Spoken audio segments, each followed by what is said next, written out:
Halo guys, salam goes. Ketemu lagi di channel kita. Sorry ya. Yo Ya, yo. oke.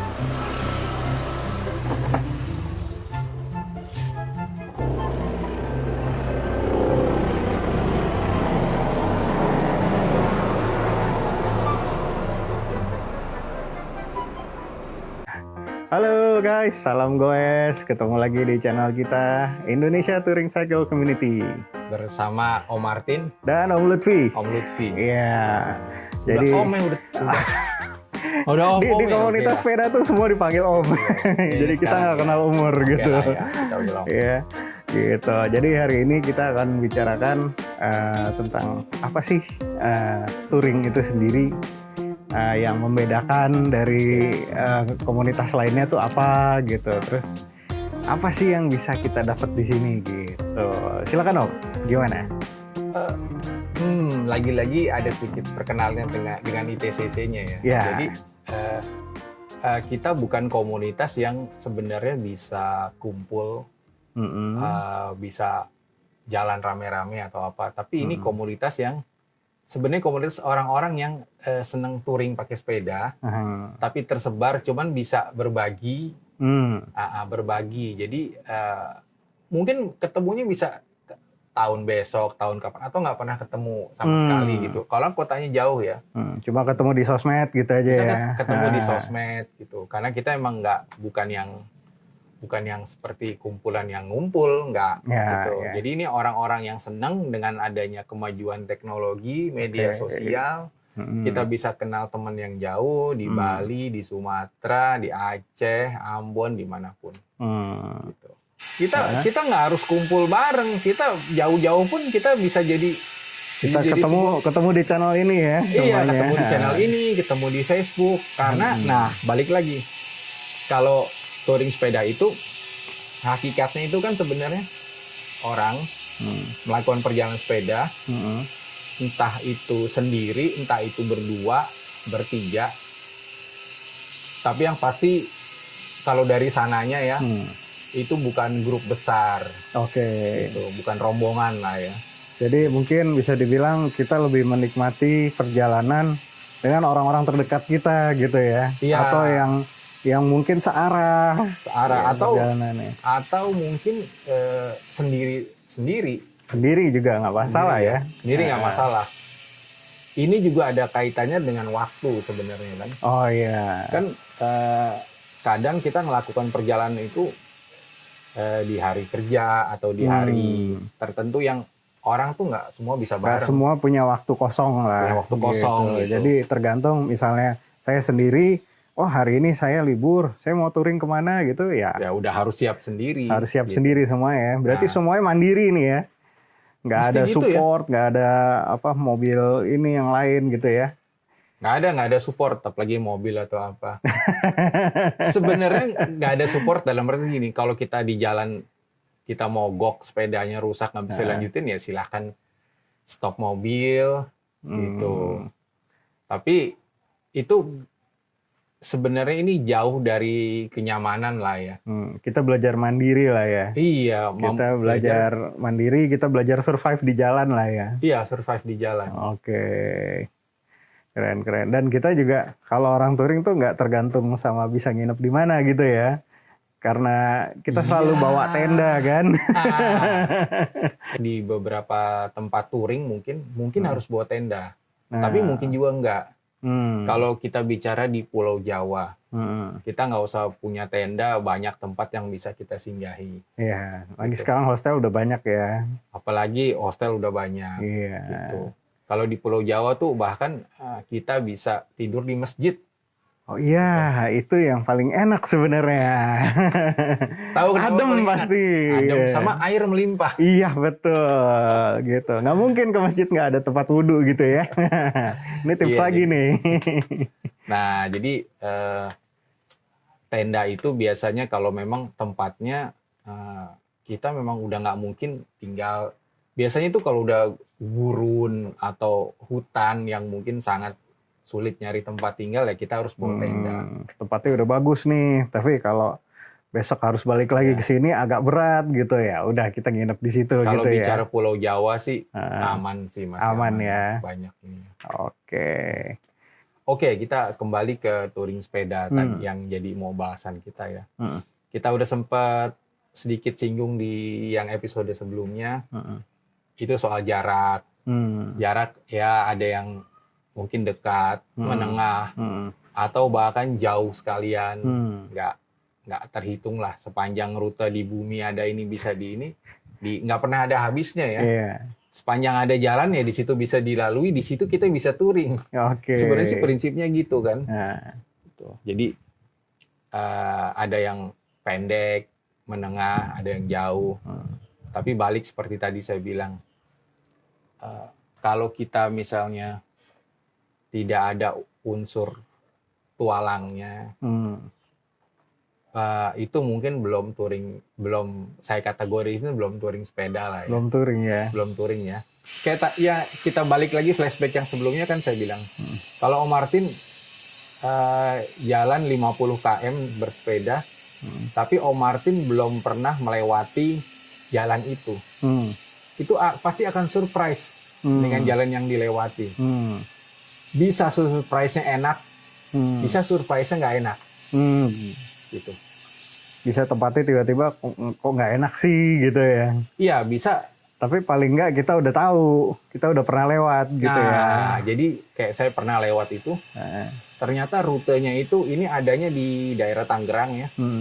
Itu rute yang dilalui oleh truk galian pasir. Oh, oke. Karena di daerah situ ada tambang batu dan pasir. Oh, oke. Wah, itu jadi jalannya rusak. Dan saya nggak tahu kalau jalannya rusak. Jadi saya cuma lihat Google Map, oh bisa lewat sini, ternyata jalannya rusak. Ya udah. Ya udah, tetap harus dilalui gitu ya. Tetap harus dilalui. Oke. Tapi kadang juga, wah nih ternyata jalannya enak nih. Nah, jalannya bagus, teduh. Gitu. Hal-hal kayak gitulah. Jadi intinya kita bertualang lah. Ya intinya bertualang. Bertualang ya. Bertualang. Oke. Bertualang dengan ada rasa ingin tahu, tanda tanya.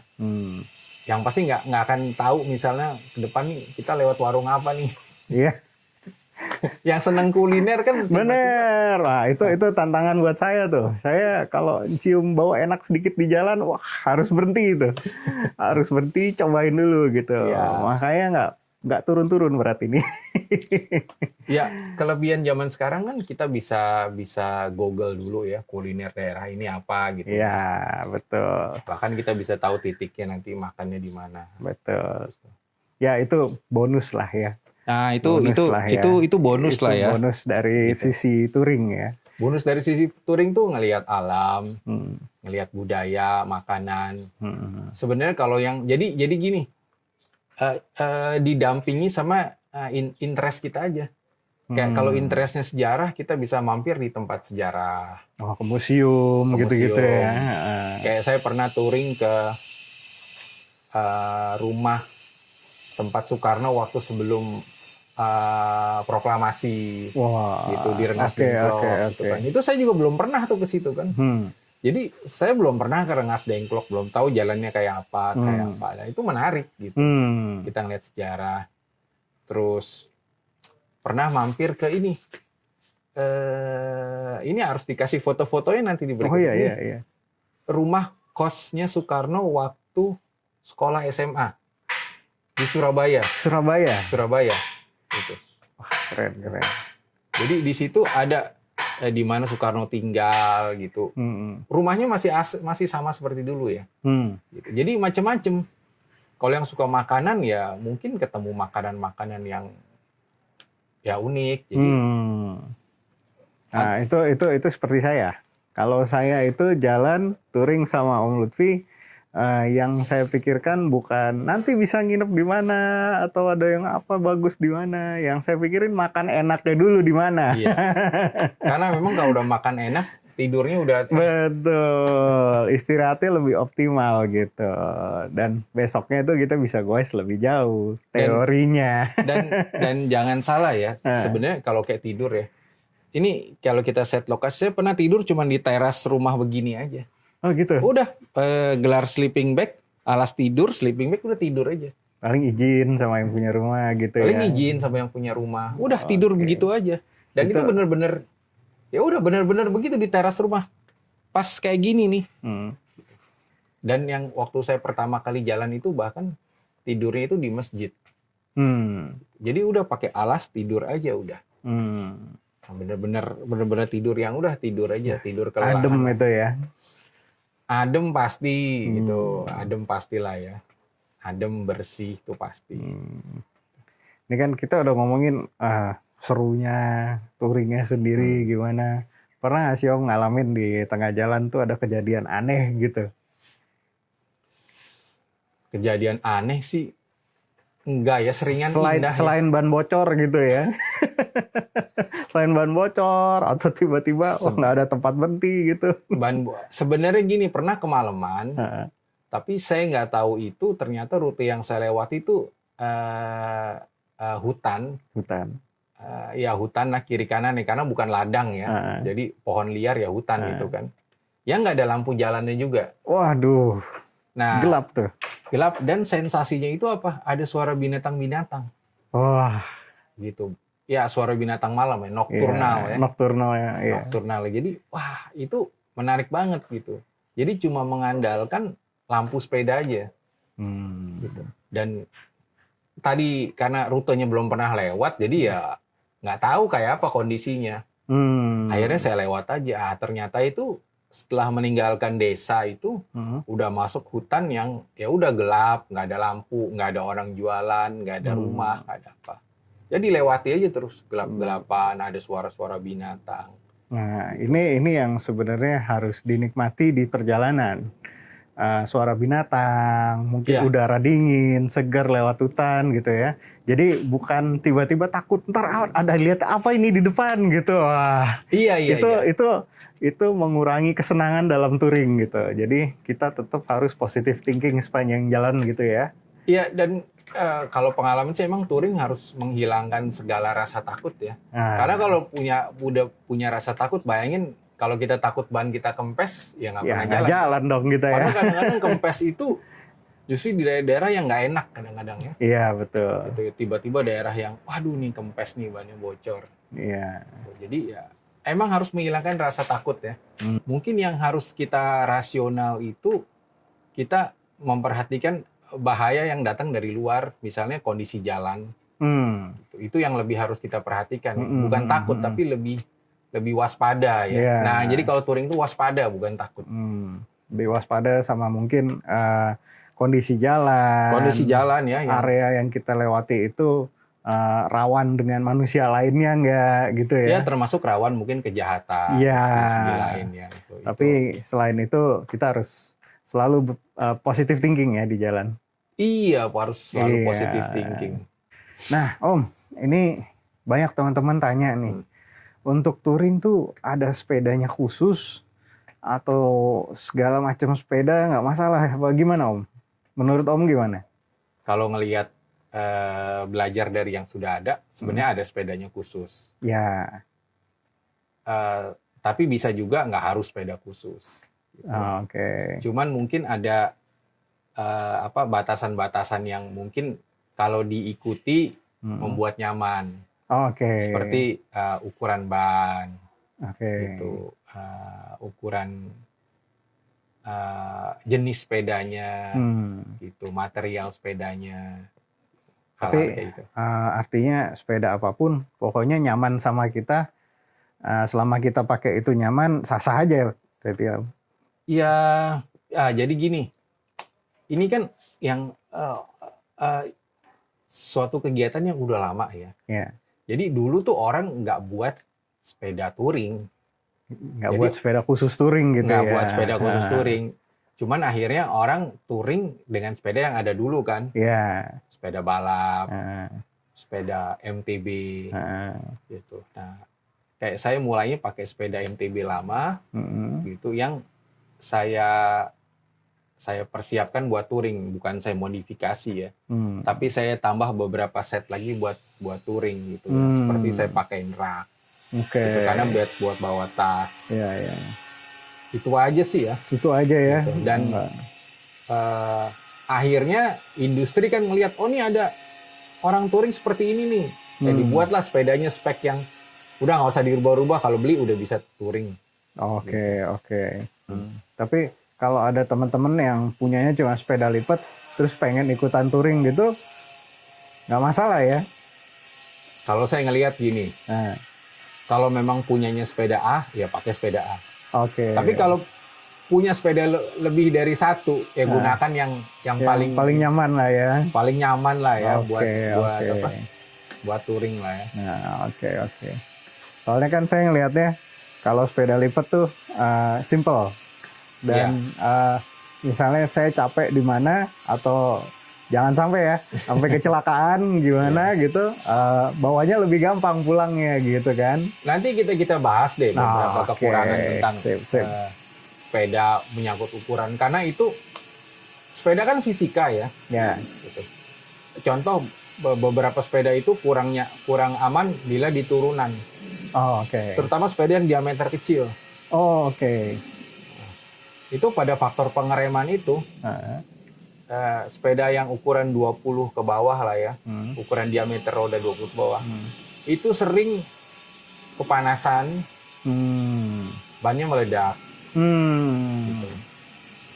Oke. Atau bila kena lubang itu dia lebih nggak stabil. Karena prinsipnya secara ilmiah, secara fisika itu makin besar diameter itu kena hambatan di jalan itu lebih stabil dia. Oke, mungkin Anak jeep kan? Iya. Nah. Mungkin angle of attack-nya jadi lebih nyaman gitu ya. Iya. Jadi misalnya ada lubang nih, Iya. itu bisa kita gambarkan nanti. Kalau dengan roda diameter sekian, efeknya apa? Kalau yang lebih besar, efeknya lebih kecil. Oke. Gitu. Wah, thank you nih sharingnya hari ini. Mungkin sampai sini dulu. Sampai sini dulu. Nanti kita sambung lagi di episode berikutnya. Episode berikutnya dengan lokasi-lokasi yang beda lagi. Oh ya, kita udah pindah lokasi. Kita udah pindah lokasi. Kita ada di selatan Jakarta. Selatan Jakarta. 5 km dari stasiun MRT Lebak Bulus. Waduh. Deket banget tapi ya. hijau banget ya. Iya, ini adem nih. Oh iya, ini sepeda yang Om Lutfi ya. Jadi Om Lutfi kesini pakai sepeda ini gitu.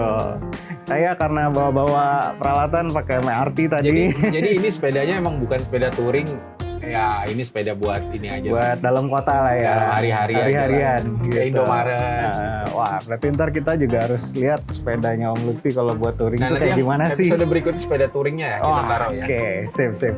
Oke, kalau gitu thank you Om Lutfi. Thank you Martin.